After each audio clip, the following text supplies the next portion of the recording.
Once again, Jesus got into the boat and crossed Lake Galilee.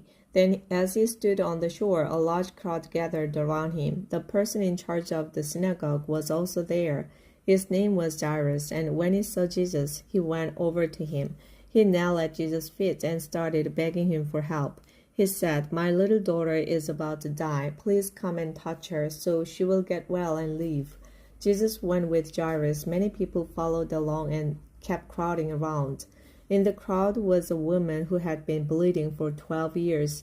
She had gone to many doctors, and they had not done anything except cause her a lot of pain.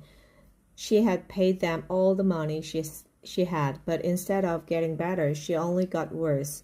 The woman had heard about Jesus, so she came up behind him in the crowd and barely touched his clothes. She had said to herself, "If I can just touch his clothes, I will be healed."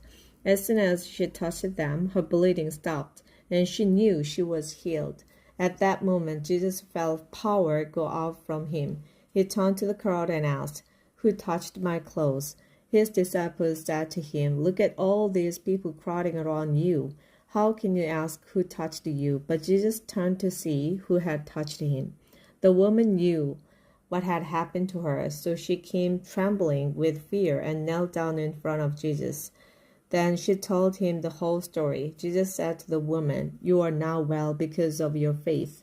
May God give you peace. You are healed, and you will no longer be in pain." While Jesus was still speaking, some people came from Jairus' home and said, "Your daughter has died. Why bother the teacher anymore?" Jesus heard what they said, and he said to Jairus, "Don't worry, just have faith." Jesus did not let anyone go with him except Peter and the two brothers, James and John. They went home with Jairus and saw the people crying and making a lot of noise. Then Jesus went inside and said to them, "Why are you crying and carrying on like this? The child isn't dead, she is just asleep." But the people laughed at him. After Jesus had sent them all out of the house, he took the girl's father and mother and his 3 disciples and went to where she was. He took the 12-year-old girl by the hand and said, "Talitha cum," which means, "Little girl, get up."